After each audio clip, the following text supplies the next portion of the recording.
"Get out of my house! You're nothing but a relic of my past!" Marcus screamed, throwing his wife's suitcase down the marble stairs. He thought he was the king of the world, a self-made millionaire with a new supermodel girlfriend and the biggest mansion in the state. He thought his quiet, bookish wife, Ellie, was just a charity case he had outgrown. But Marcus made a fatal calculation. He didn't read the fine print on the land deed. He didn't know that the ground he stood on, the walls he bragged about, and the very driveway he was kicking her onto, didn't belong to him. They belonged to her. And by the time he found out, it would be too late to run. Thunder rattled the oversized pane-glass windows of the master study, but the atmosphere inside the room was far more volatile than the storm brewing over the Hamptons. Marcus Vance stood by the fireplace, swirling a glass of 50-year-old Macallan Scotch. He checked his reflection in the mirror above the mantel. At 42, he looked every inch the tech mogul he was: sharp jawline, bespoke Armani suit, and a Patek Philippe watch that cost more than most people's college tuition. He was the picture of new money success. He had clawed his way up from a garage startup to the CEO of Vantage Systems, and he wore his wealth like armor. Sitting across from him, on a plush leather armchair, was Eleanor. Ellie. She looked out of place in the room Marcus had designed to intimidate. She wore a simple beige cardigan and jeans, her hair pulled back in a loose, messy bun. There were no diamonds on her neck, only a simple silver locket. She was holding a book, her finger marking the page, looking at her husband with a mixture of confusion and a deep, settling dread. "Did you hear me, Ellie?" Marcus asked, his voice deceptively calm. He didn't turn to face her. He preferred looking at himself in the mirror. "I heard you, Marcus," Ellie said softly. Her voice was steady, though her hands trembled slightly against the book cover. "You want a divorce?" "I don't just want a divorce," Marcus corrected, finally turning around. His eyes were cold, devoid of the warmth they had held 10 years ago when they met in a dusty university library. "I need a divorce. Look at you, Ellie. Look at this. Stagnation." He gestured vaguely at her, as if her mere existence was an insult to the modern decor. "We have grown apart," Ellie said, trying to be reasonable. "I know you've been busy with the IPO, and I prefer a quieter life, but we can work on it." Marcus laughed, a harsh, barking sound. "Ellie, wake up. I am the cover of Forbes. I am meeting with senators and oil tycoons. And you're still acting like the librarian's assistant I felt sorry for a decade ago. You bake bread, you garden, you read." He spat the word "read" like it was a slur. "You don't fit the brand, Ellie. You're an anchor, and I'm a rocket ship." Ellie slowly closed her book. She placed it gently on the side table. "So 10 years of marriage, supporting you when Vantage Systems was nothing but a laptop and a pile of debt, nursing you through your ulcer scares. That makes me an anchor?" "I paid you back for that support," Marcus scoffed, walking over to his desk and picking up a thick manila envelope. He tossed it onto her lap. "I bought you clothes you never wear. I bought you jewelry that sits in a safe. And now I'm giving you a generous severance package." "Severance package?" Ellie whispered. "I'm your wife, Marcus, not an employee." "It's a check for $200,000, Marcus said, ignoring her hurt. "And the deed to that little cottage your aunt left you in Ohio. That's more than enough for a woman of your simple tastes." Ellie didn't touch the envelope. She looked up at him, her grey eyes darkening. "And the house?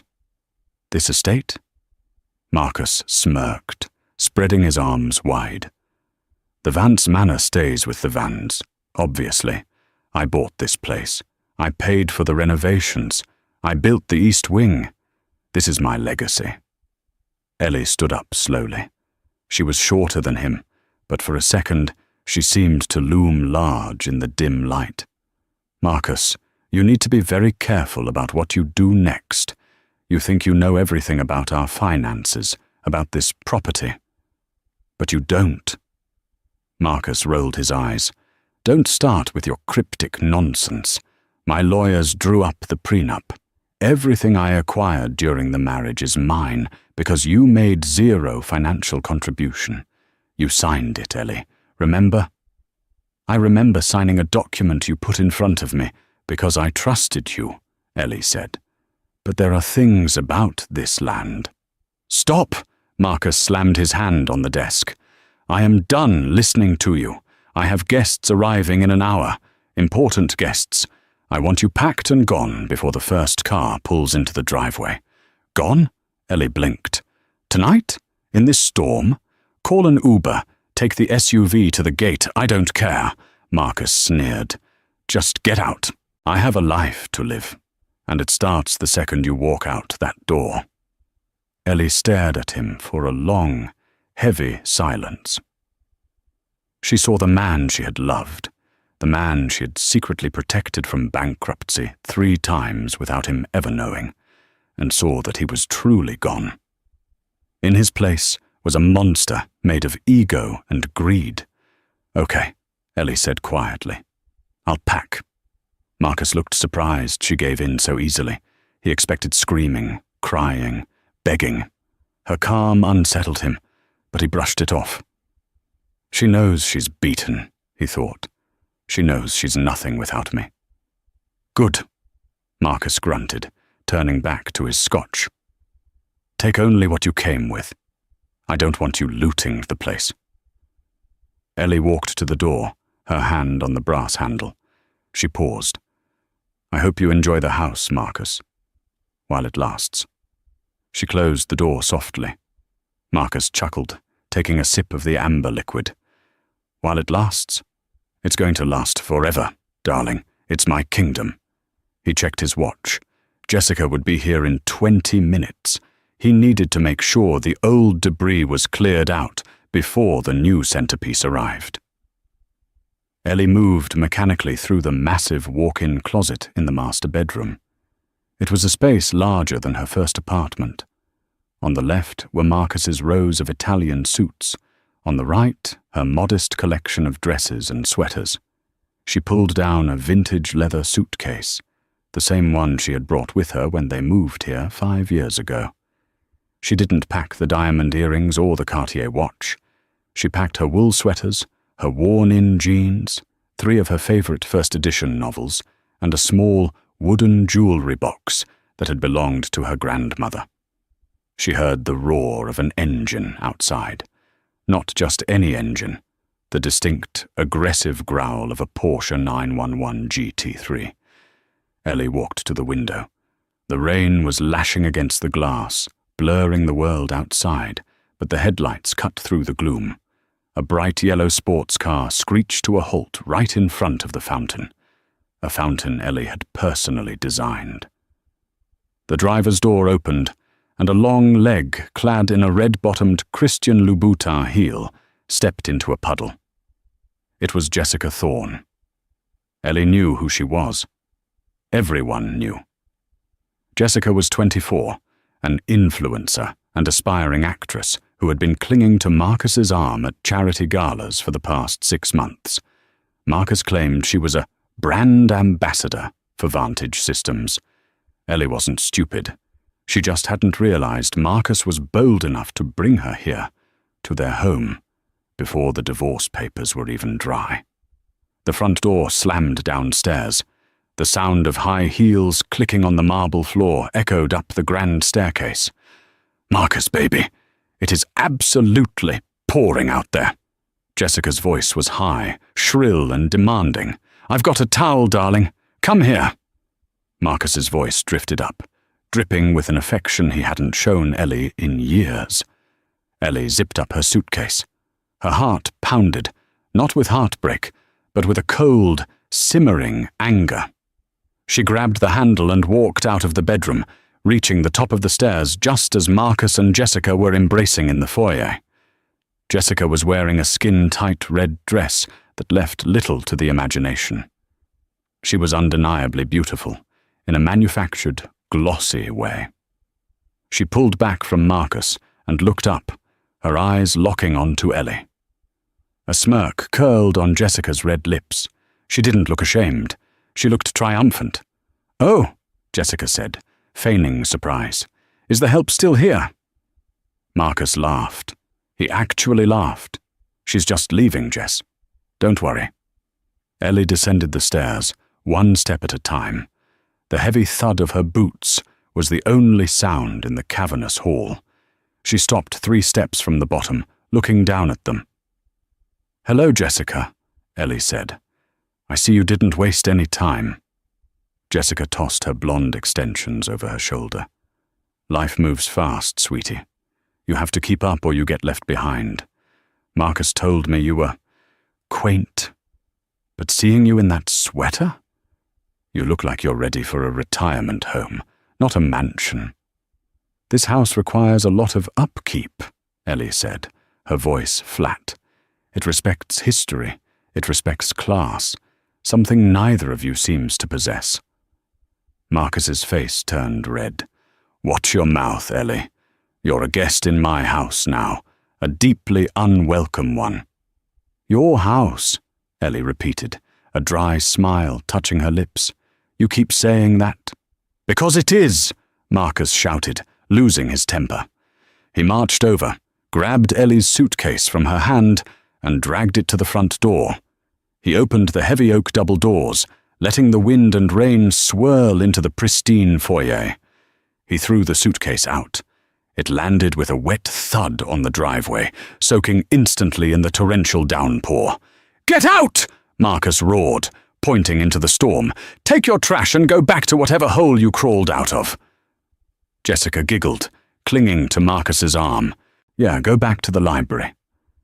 Ellie walked to the open door. The cold wind whipped her hair across her face. She looked at the suitcase lying in the mud, then turned back to face the adulterous couple, bathed in the warm, golden light of the chandelier. She reached into her pocket and pulled out a set of keys, the keys to the Range Rover Marcus had bought for the family. She dropped them on the console table. "I'll call a taxi," Ellie said. "Don't bother waiting inside," Marcus sneered. "Wait on the porch. I don't want you dripping on the floors." Ellie stepped out into the rain. The water soaked her instantly, chilling her to the bone. She didn't run. She walked with her head high, picked up her heavy wet suitcase, and moved to the edge of the portico. Behind her, she heard the heavy doors slam shut, followed by the sound of the deadbolt sliding home. She was alone, homeless, soaking wet. Ellie pulled her phone from her pocket, shielding it from the rain. She didn't call a taxi. She dialed a number she hadn't used in 5 years. The line rang twice. "Sterling Residence, Arthur speaking." A crisp, elderly voice answered. "Arthur?" Ellie said, her voice cracking slightly before she steeled herself. "It's Eleanor." There was a pause on the other end, followed by a sharp intake of breath. "Miss Eleanor? My goodness. It has been years. Is everything all right?" "No, Arthur. It's time," Ellie said, wiping rain from her eyes. "Initiate the Sterling Protocol and call the board of directors." "The protocol?" Arthur's voice dropped to a whisper. "Miss Eleanor, that will destroy him. That will take everything." Ellie looked back at the mansion. Through the window she could see Marcus pouring champagne for Jessica. They were toasting, celebrating her removal. "I know," Ellie said, her voice hardening into something cold and unbreakable. "He threw me out of my own house, Arthur. Now, I'm going to remind him who actually owns the ground he's standing on." "Very well," Arthur said, the sound of papers rustling in the background. "I will have the car there in 10 minutes. And Miss Eleanor?" "Yes? Welcome back." The taillights of the Rolls-Royce Phantom cut through the torrential rain like red lasers. It wasn't a taxi. It wasn't an Uber. It was a custom-built, armored vehicle that cost more than Marcus's entire fleet of sports cars combined. The rear door swung open, held by a uniformed chauffeur who didn't seem to mind the storm soaking his livery. Ellie stepped inside, sinking into the hand-stitched leather seats. The warmth of the cabin enveloped her instantly. Sitting across from her, holding a thermos of tea and a heated towel, was Arthur Pendleton. He was 70 years old, with silver hair and eyes that had seen 3 generations of Sterling family secrets. He wasn't just a butler. He was the executor of the Sterling Trust, a legal entity that controlled vast swaths of Manhattan real estate, shipping lines in the Pacific, and, unbeknownst to Marcus Vance, the very ground his precious mansion stood on. "Here, Miss Eleanor," Arthur said gently, handing her the towel. "Dry yourself. You're shivering." Ellie wrapped the warm cloth around her face, inhaling the scent of lavender. When she lowered it, the tears were gone. Her eyes were dry and clear. "Did you bring the file?" "I did," Arthur said, tapping a black leather briefcase on the seat beside him. "Though I must admit, I never thought we would actually have to use it. I always hoped Mr. Vance would prove me wrong." "He didn't," Ellie said, her voice devoid of emotion. "He failed, Arthur. In every way a man can fail." The car glided silently down the winding road, passing the massive iron gates of the Vance Manor. Ellie didn't look back. "Take us to the penthouse," Ellie instructed, "and call the team. I want a forensic audit of Vantage Systems, started by midnight. I want every penny I ever funneled into his company through the shell corporations identified and frozen." Arthur nodded, pulling out a tablet. "And regarding the Vance Manor?" Ellie allowed a small, cold smile to touch her lips. "Let's clarify something, Arthur. It's not the Vance Manor. It's Plot 44B of the Sterling Hamptons estate. Marcus thinks he bought that land 5 years ago." "He bought the rights to build," Arthur corrected, reciting the legal trap they had set years ago, a test of Marcus's character that he had unknowingly failed. "He signed a 99-year ground lease with Argos Land Management. He was so eager to start building his monument to himself that he didn't have his lawyers read the termination clauses." "Clause 17, Ellie said, reciting it from memory. "In the event of the lessee filing for divorce against the primary beneficiary of the Sterling Trust, or engaging in acts of moral turpitude on the premises, the ground lease is immediately revoked, and all structures upon said land revert to the ownership of the lessor." Arthur chuckled darkly. "He thinks he owns the house because he paid for the bricks and mortar. He forgets that in real estate, the person who owns the dirt owns the world." "He kicked me out into the rain, Arthur," Ellie whispered, looking out at the blurring lights of the highway. "He treated me like a vagrant, like I was nothing." "And tomorrow," Arthur said, typing a command that would wake up lawyers across 3 time zones, "he will learn that he is the one trespassing." The car sped toward New York City. Ellie wasn't just the scorned wife anymore. She was Eleanor Sterling, the sole heiress to a $4 billion fortune she had kept hidden to find true love. She had played the role of the supportive, simple wife perfectly. She had cooked his meals, ironed his shirts, and secretly injected millions into his failing tech startups through anonymous angel investors so his ego wouldn't be bruised. She had built him. And now, piece by piece, she was going to dismantle him. The sun rose over the Hamptons, bathing the wet manicured lawns in a glittering gold light. Inside the master bedroom, Marcus Vance stretched his arms, feeling the high thread-count Egyptian cotton sheets against his skin. He rolled over. Jessica was still asleep, her blonde hair fanned out over the pillow Ellie used to sleep on. Marcus felt a surge of triumph. He had done it. He had shed the dead weight.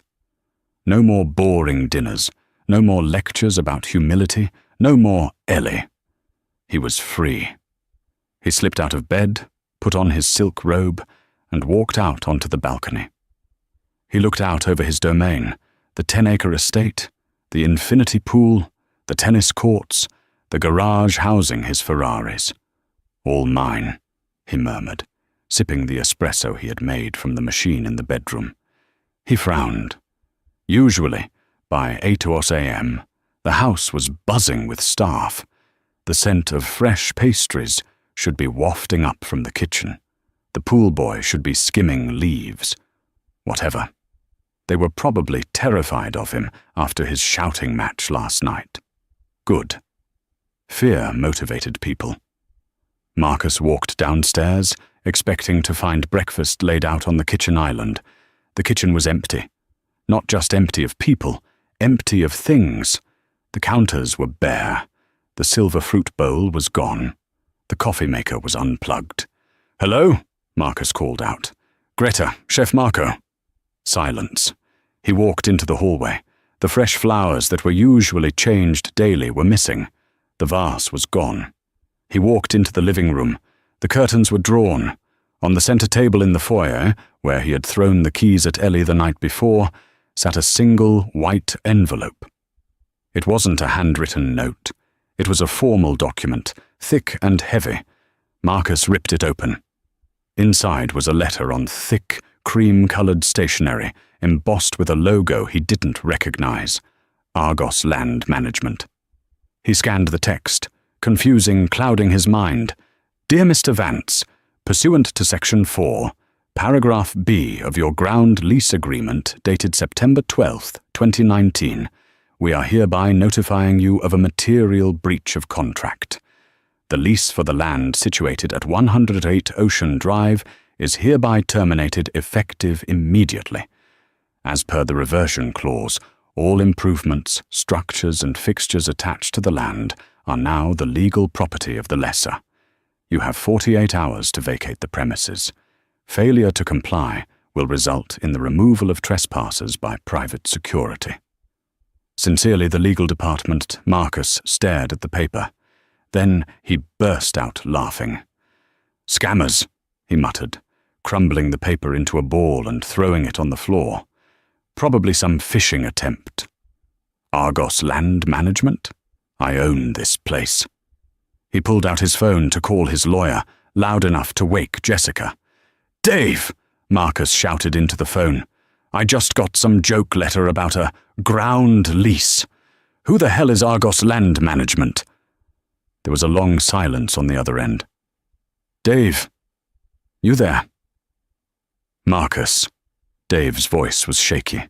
I was just looking into this. I thought you owned the land outright. But I'm looking at the county records right now. You don't. You bought the building rights. The land is held in a blind trust." "What are you talking about?" Marcus felt a cold prickle of sweat on his neck. "I paid $12 million for this property." "You paid $12 million to build the house," Dave corrected. "The land. Marcus, the land deed is in the name of a holding company. And looking at the bylaws, if you divorce, the lease dissolves." "Fix it!" Marcus screamed, his voice echoing in the empty kitchen. "I don't care what it costs. Sue them. Buy the land. Who owns Argos?" "That's the problem," Dave said. "Argos is a shell. It's owned by a holding company in the Caymans, which is owned by a trust in Delaware. It's a fortress, Marcus. I can't find a human name attached to it." "There is always a name," Marcus roared. "Find it!" He hung up, his hands shaking. He needed a drink. He went to the wine cellar. Locked. He frowned. He punched in the code. Error. He tried again. Error. "What is going on?" he hissed. Jessica walked into the kitchen, wearing one of Marcus's shirts. She looked annoyed. "Babe, the Wi-Fi isn't working. I can't upload my morning story. And where is the chef? I want an avocado toast." "Shut up, Jessica," Marcus snapped, pacing the floor. "Excuse me?" Jessica's eyes went wide. "Don't talk to me like that. I'm not Ellie." "No, you're not," Marcus muttered. Ellie knew how to fix things. The doorbell rang, not the polite chime of a guest, but a long, insistent buzz. Marcus marched to the front door and threw it open. Standing there were two men in dark suits. They weren't police. They looked like private military contractors. Behind them, a tow truck was backing up to the garage. "Can I help you?" Marcus demanded, trying to project authority. "Mr. Vance?" the larger man asked. He checked a clipboard. "We are here to repossess the assets belonging to Vantage Systems and its primary investors." "Repossess?" Marcus laughed incredulously. "I am the CEO of Vantage Systems. I am the investor." "Actually, sir," the man said calmly, "according to a filing made at 6 a.m. this morning, the majority shareholder, the Angel Group, has called in their loans. Since the company lacks the liquidity to pay, they have seized collateral." "What collateral?" "The company vehicles," the man said, pointing to the garage. "And your executive salary accounts have been frozen pending an embezzlement investigation." "Embezzlement?" Marcus screamed. "I built this company." "Sir, please step aside," the man said, signaling the tow truck driver. Marcus watched in horror as the garage doors, which he hadn't opened, began to rise. Someone else was controlling his smart house. "No, that's my Porsche, that's my Ferrari." Marcus ran toward the garage, but the large man stepped in his path, blocking him like a brick wall. "Step back, sir, or we will call the local authorities." Jessica came running out to the porch, her phone in hand, recording. "Oh my God, Marcus, they are taking the cars. Is this a prank? Are we being punked?" "Put the phone away," Marcus swatted at her. "Hey!" Jessica yelled. "Don't touch me!" Marcus stood in the driveway, barefoot, watching as his prized yellow Porsche, the one Jessica had arrived in last night, was hooked up to the tow truck. "This is a mistake," Marcus whispered, his face pale.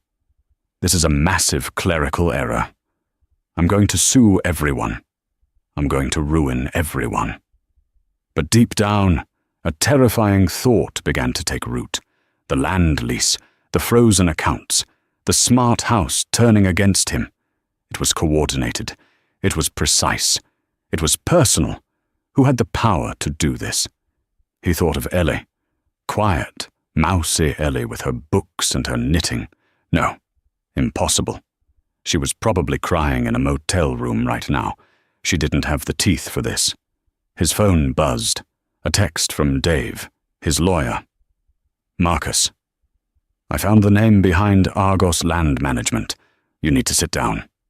Marcus stared at the screen, his thumbs trembling as he typed back. "Who?" The 3 dots bubbled for what felt like an eternity. Then a single name appeared. Sterling. Marcus frowned. Sterling?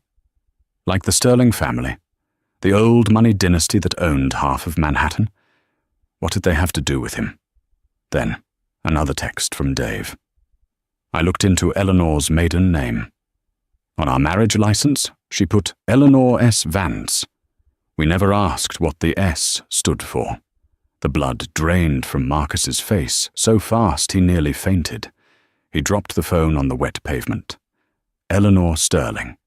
He looked up at the mansion, the towering columns, the sprawling wings, the symbol of his power. It wasn't his. It had never been his. He had been living in a dollhouse, and the owner just took the roof off. The realization hit Marcus with the force of a physical blow. He staggered back, leaning against one of the stone pillars of the portico. "Sterling," he whispered. Jessica was still screaming at the tow truck driver, but her voice sounded distant, like it was underwater. Marcus's mind was racing back through 10 years of memories. He remembered meeting Ellie in the university library. She was wearing thrift store clothes. She drove a beat-up Honda. She never talked about family. He had assumed she was ashamed of being poor. God, I was so blind. She wasn't ashamed of poverty. She was hiding from wealth. She was vetting him. She wanted to know if he loved her for her, or for the sterling billions. And for 10 years, he had passed the test. Until yesterday. "Marcus!" Jessica grabbed his arm, her nails digging into his skin. "Do something! They're taking the Bentley now. My purse is in there." Marcus shoved her off. "Shut up, Jessica. The cars don't matter. The house doesn't matter." "What do you mean the house doesn't matter?" she screeched. "Where are we going to live?" "I don't know," Marcus roared. Suddenly, the large digital screens that lined the driveway, usually used to display art or welcome guests, flickered to life. A video feed appeared. It was Ellie. She wasn't wearing a cardigan. She was wearing a tailored white suit that looked sharp enough to cut glass. Her hair was blown out, sleek and professional. She was sitting in a boardroom that looked like the bridge of a starship, surrounded by people in suits who looked far more important than anyone Marcus had ever met. The audio crackled over the outdoor speakers, booming across the estate. "Good morning, Marcus." Ellie's voice was crisp, magnified, godlike. Jessica stopped screaming. The tow truck drivers paused. Even the birds seemed to go quiet. Marcus stared up at the screen, his mouth open. "Ellie?" "I see you received the eviction notice," Ellie said calmly from the screen. She picked up a fountain pen and twirled it. "I apologize for the abruptness. But as you said last night, life moves fast. You have to keep up or you get left behind." "Ellie, wait," Marcus stammered, stepping toward the screen as if he could plead with the pixels. "Baby, let's talk. This is insane." "You're a sterling. Why didn't you tell me?" "Because I wanted a husband, Marcus, not a parasite," Ellie replied. Her eyes on the screen were cold, devoid of the love that had been there for a decade. "I supported you, I loved you, I built you, and you threw me out like trash because you thought you found something shinier." She glanced at Jessica on the screen. Jessica shrank back, suddenly looking very small and cheap in her stolen shirt. "I'm cancelling the IPO for Vantage Systems," Ellie announced casually. "No!" Marcus screamed. "You can't. That's my life's work. The board will never allow it." "I am the board, Marcus," Ellie said. "The angel group that funded your Series B and C rounds. That was me, the silent partner who bailed you out of the crypto crash. That was me. I own 61% of your company, and as of this morning, I have voted to remove the CEO for poor judgment." "You can't do this," Marcus sobbed, falling to his knees in the driveway. "Ellie, please, I'm sorry. I was stressed. It was a mistake. Jessica means nothing to me. She's nobody." "Hey!" Jessica yelled, offended. "It's too late for apologies," Ellie said. She checked her watch. "You have exactly 1 hour before the security codes on the perimeter gates change. Anything left inside the house after that becomes mine. If you are still on the property, you will be arrested for trespassing." "Where am I supposed to go?" Marcus cried. "You froze my accounts." "I believe you have a severance package," Ellie said, her voice dripping with irony. "I left a check for $200,000 in the mailbox. That should be more than enough for a man of your simple tastes." The screen went black. Marcus knelt in the driveway, the silence deafening. 200,000, Jessica repeated, doing the math. She looked at Marcus, then at the mansion, then at the departing tow trucks. She scoffed. "You're broke," she stated flatly. "Jess, baby, we can fix this," Marcus pleaded, reaching for her. "I just need a good lawyer." "You need a miracle," Jessica said, stepping back. "I'm not dating a broke guy with a crazy ex-wife who owns the planet. I'm out." She turned and began walking down the long driveway toward the gate, her heels clicking on the asphalt. "Jessica!" Marcus yelled. "You can't leave me. Not now. Watch me," she called back, not even turning around. Marcus was alone. He looked at the massive house looming over him. It looked different now. It wasn't a castle. It was a fortress, and the drawbridge was closed. He scrambled to his feet. He had 1 hour. He had to get his watches, his cash stash in the safe, the bearer bonds. He ran to the front door and grabbed the handle. Locked. He pounded on the wood. "Open! Open up!" The smart lock pad flashed red. Access denied. He ran to the back door. Locked. The windows, reinforced storm glass. He was locked out. He couldn't even get inside to pack a bag. He remembered Ellie's words. "Take only what you came with." He looked down at himself. He was wearing silk pajamas and a robe. He was barefoot. He had nothing. The rain clouds from the night before began to gather again, blocking out the sun. A rumble of thunder shook the ground. Marcus Vance, the millionaire genius, sat on the steps of the mansion he thought he owned and put his head in his hands. But Ellie wasn't done yet. This was just the demolition. Now, it was time for the renovation. 3 weeks had passed since the storm. Marcus Vance sat on the edge of a sagging mattress in the Starlight Motel, a roadside establishment on the outskirts of Queens that smelled of stale cigarettes and regret. The neon sign outside buzzed incessantly, a flickering reminder of how far he had fallen. He was no longer wearing Armani. He was wearing a wrinkled button-down shirt he had bought from a thrift store and a pair of trousers that were a size too big. His Patek Philippe watch was gone, pawned to pay for the first week at the motel, and a retainer for a lawyer who operated out of a strip mall. "You have to have something," Marcus barked into his prepaid burner phone. "She stole my company. She stole my house." "Mr. Vance, please lower your voice." The lawyer, Barry Slavin, sighed on the other end.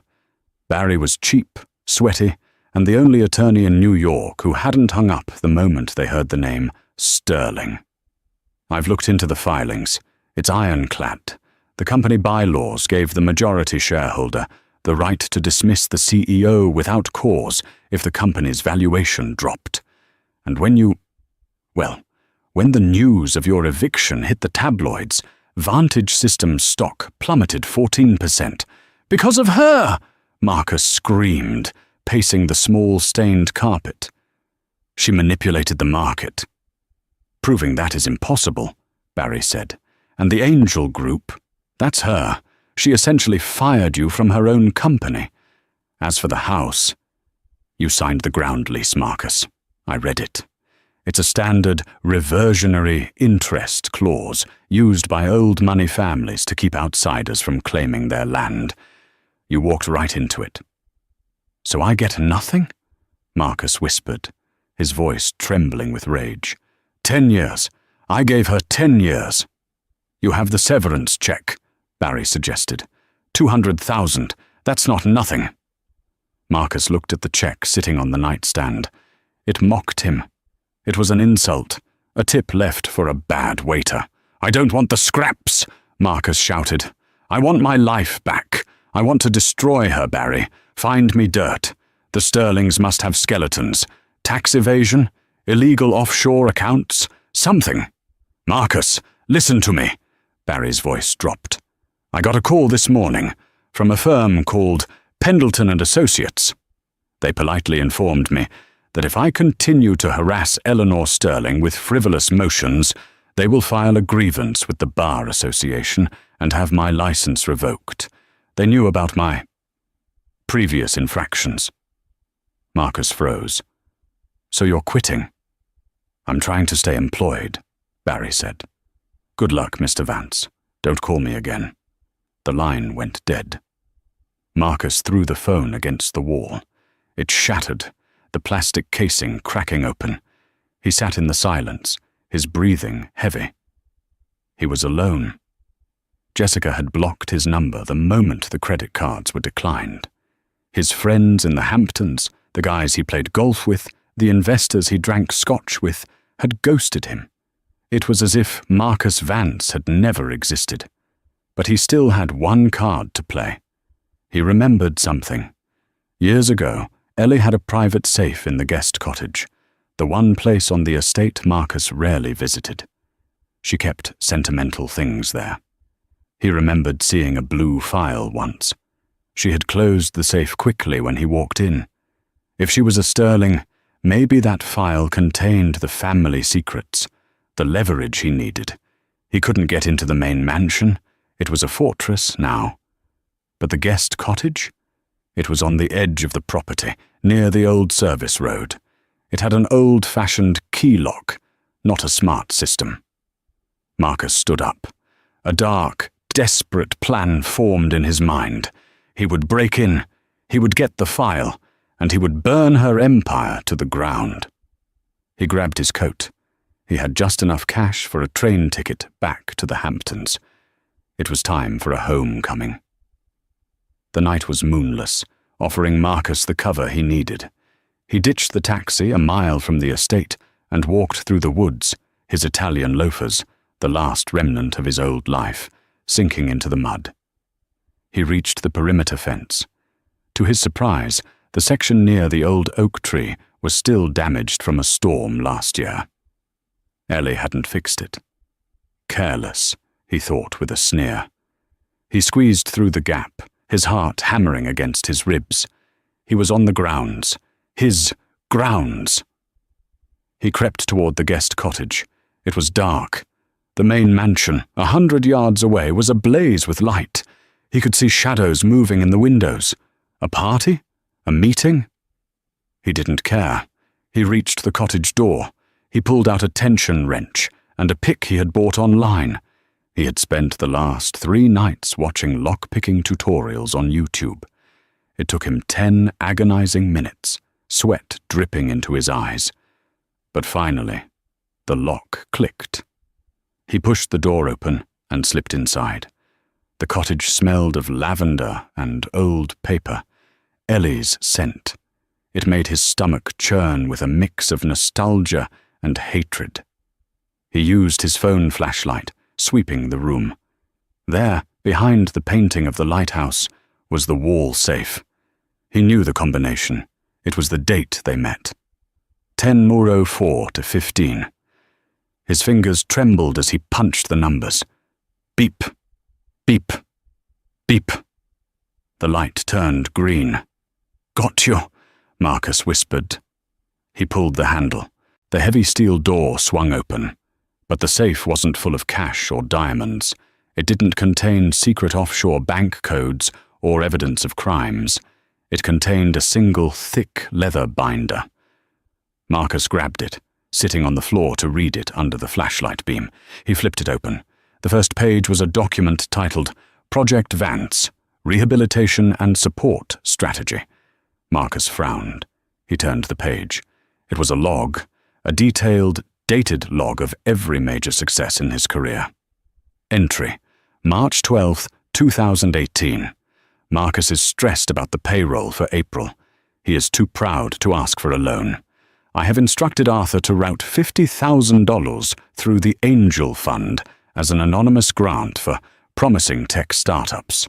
He thinks he won a contest. His smile tonight was worth every penny. Entry, July 22nd, 2019. The SEC investigation regarding the accounting error could ruin him. It was an honest mistake, but they won't see it that way. I called Uncle Silas at the firm. He made a call to the commissioner. The audit is dropped. Marcus thinks his charming presentation saved him. I let him believe it. Entry, November 5th, 2021. He wants the mansion. It is too big, too ostentatious, but he needs to feel like a king. I have arranged for Argos land to lease the property. If I bought it outright, he would feel small. I will let him put his name on the gate, even if the land is mine. I just want him to be happy. Marcus flipped through the pages faster, his breath hitching. There were hundreds of entries, every lucky break, every sudden investor, every legal miracle. It wasn't his genius, it wasn't his charm, it wasn't his hard work. It was Ellie. She hadn't just built the company financially, she had paved the road in front of him, sweeping away every obstacle before he could even trip over it. She had spent millions, pulled dozens of strings, and used her family's immense power solely to prop up his fragile ego. She had loved him that much. She had built an entire world just for him to rule, content to sit in the shadows and knit just so he could shine, and he had thrown her out in the rain for an influencer who left him over a car. No, Marcus whimpered. The realization was more painful than the poverty. The poverty was just money. This was the destruction of his soul. He wasn't a self-made man. He was a pampered child playing with toys his wife bought him. "It's a compelling read, isn't it?" The voice came from the doorway. Marcus jumped, dropping the binder. Ellie stood there. She wasn't wearing a suit this time. She was wearing a stunning, floor-length emerald gown. She looked like royalty. Flanking her were two large security guards, and Arthur, who looked at Marcus with pure pity. "How long have you been there?" Marcus croaked. "We knew you were here the moment you crossed the fence line," Ellie said, stepping into the room. "Thermal cameras, Marcus. We upgraded the security." You did all this." Marcus pointed at the binder on the floor. "You controlled everything." "I supported everything," Ellie corrected gently. "There is a difference. I wanted you to succeed. I believed in you, Marcus. I believed that under all that insecurity and bluster, there was a good man. I thought if I made you feel safe, if I made you feel powerful, that good man would finally come out." She took a step closer, her eyes sad. "But the more I gave you, the more you wanted, and the less you saw me." "I can change," Marcus pleaded, scrambling to his knees. "Ellie, I see it now. I see what you did. I can be that man. Take me back, please. I'll sign a post-nup. I'll work in the mailroom. Just don't leave me out there with nothing." Ellie looked down at him. For a moment, Marcus saw a flicker of the old Ellie. The one who forgave him when he forgot anniversaries. The one who nursed him when he was sick. Then, she looked at the ring on her finger. A new ring. A family signet ring.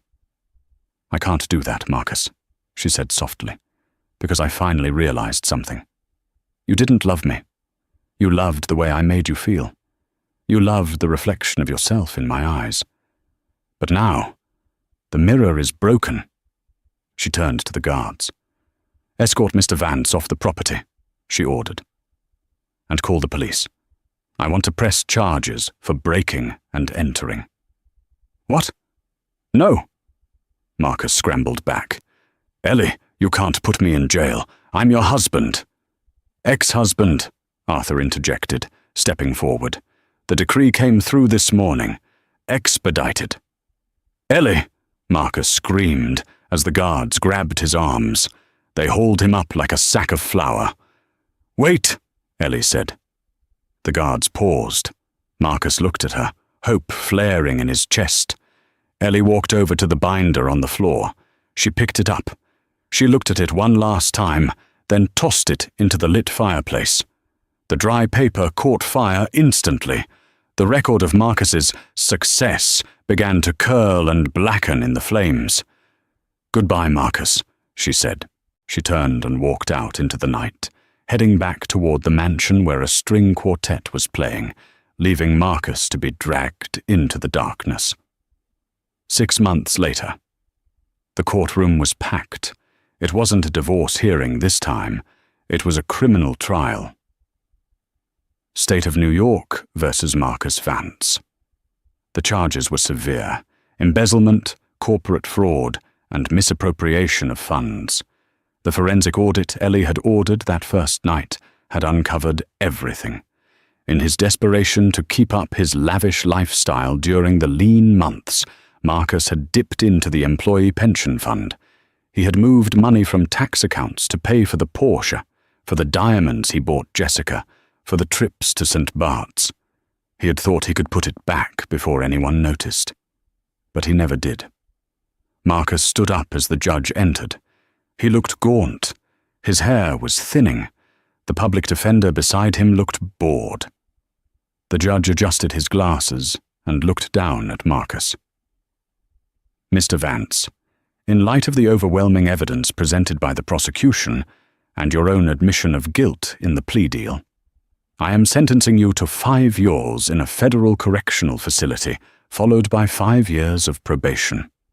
The gavel banged. Marcus didn't cry. He was too tired to cry. He just nodded. As the bailiff handcuffed him, he looked toward the back of the courtroom. He half expected to see Ellie there. Maybe gloating, maybe crying. But the back benches were empty of Sterlings. Ellie hadn't come. She didn't send a lawyer. She didn't send Arthur. She had completely, utterly moved on. It wasn't worth her time to even watch him fall. That indifference hurt more than any hatred could have. The sun shone brightly over the Hamptons. The Vance Manor was gone. In its place stood the Eleanor Sterling Centre for the Arts. The massive gates were open to the public. The driveway where Marcus had been evicted was now filled with aspiring artists, musicians and writers carrying instruments and portfolios. Ellie stood on the balcony, the same balcony where Marcus used to drink his morning espresso and survey his kingdom. She was holding a cup of tea, watching the students below. She looked peaceful. She looked free. "Miss Sterling?" Ellie turned. It was a young man, perhaps 22, holding a violin case.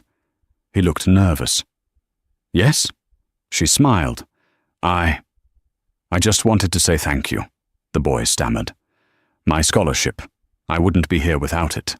I heard this place used to belong to some tech billionaire who hated art. I'm glad you changed it." Ellie laughed, a genuine bright sound that carried on the wind. "He didn't own it," Ellie said, looking out at the horizon. "He was just a tenant, and he forgot to pay the rent." She patted the boy on the shoulder. "Go play. Make something beautiful." The boy ran off to join his friends. Ellie lingered on the balcony for a moment longer. She touched the locket around her neck, the only piece of jewelry she had kept from before. She opened it. Inside, the picture of Marcus was gone. In its place was a simple inscription, "To thine own self be true." She snapped it shut, turned her back on the past, and walked inside to build a future that was finally, truly hers. And that is the tragic, yet satisfying fall of Marcus Vance. He had a woman who would have given him the world, but his ego convinced him he already owned it. It's a harsh lesson. Never mistake the generosity of a partner for your own power, and never, ever assume you're the smartest person in the room, especially when your name isn't on the deed. What did you think of Ellie's revenge? Was burning the binder of his successes the ultimate power move? Or should she have shown the world he was a fraud? Let me know in the comments below. If you enjoyed this story of karma and justice, please blast that like button. It really helps the channel grow. And if you haven't already, hit subscribe and ring the bell notification so you never miss a new story.